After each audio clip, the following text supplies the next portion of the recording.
रतन टाटा जो भारतीय उद्योग जगत के एक प्रमुख और सम्मानित चेहरा हैं, उन्होंने पिछली साल इस दुनिया को अलविदा कह दिया। उनके योगदान को लेकर हर कोई उनको याद करता है। उनका योगदान न केवल व्यापार और उद्योग के क्षेत्र में है, बल्कि समाज की सेवा में भी उनका अनमोल योगदान है। रतन टाटा का सौम्य स्वभाव, उनकी सादगी और उनके परोपकार को लोग याद करते हैं। बता दें कि उनके परोपकार की वजह से ही लोगों के दिलों में उनके लिए एक अलग जगह बनी है। जीवन भर उन्होंने अपने कारोबार के जरिए देश के विकास में महत्वपूर्ण भूमिका निभाई और अपने निधन के बाद भी उनके द्वारा किए गए कार्यों पर अब लंबे समय तक असर देखने को मिलेगा। बता दें कि रतन टाटा का दान करने का तरीका भी बहुत खास था। उन्होंने अपनी कुल संपत्ति का एक बड़ा हिस्सा दान के रूप में छोड़ा, जिसमें लगभग 3,800 करोड़ रुपए शामिल हैं।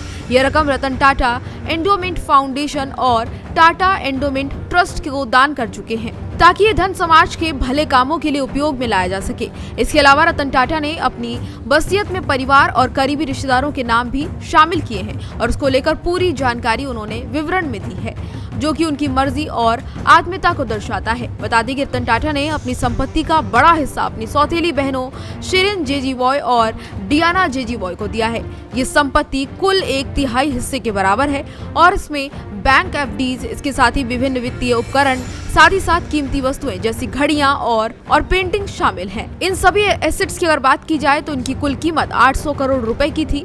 इसके अलावा रतन टाटा ने अपने बेहद करीबी दोस्त और पूर्व कर्मचारी मोहिनी एम दत्ता को अपनी संपत्ति का 1/3 हिस्सा देने का निर्णय लिया। मोहिनी टाटा के लिए विशेष रूप से उन्होंने ये अपना हिस्सा देने की बात कही है। बता दें कि उनके प्रति व्यक्तिगत संबंध काफी गहरा था। रतन टाटा ने अपने भाई जिमी नवल टाटा को जुहू स्थित अपने पारिवारिक बंगले का आधा हिस्सा दिया है, जो उनके पिता ने उन्हें विरासत में दिया था। बाकी बंगले का हिस्सा उनकी बहन सिमोन टाटा और नोएल टाटा के बीच बांटा जाएगा। इसके अलावा अगर बात करें उनके करीबी दोस्त की, तो उनको भी काफी कुछ उनके हिस्से से गया है। रतन टाटा ने अपने करीबी दोस्त मेहली मिस्त्री को अलीबाग में स्थित बंगला और कुछ खास चीजें दी हैं, जिसमें एक पिस्तौल भी शामिल है, और ये सब देने का निर्णय उन्होंने अपने मन से किया था।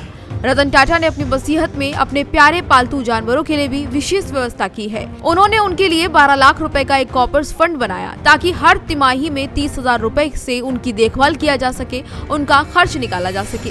ये दिखाता है कि रतन टाटा के दिल में अपने पालतू जानवरों के लिए भी गहरा प्यार था। यही वजह है कि उन्होंने उनके बारे में भी सोचा। इसके अलावा रतन टाटा ने अपने सहायक शांतनु नायडू के लिए भी बड़ा उपहार छोड़ा है।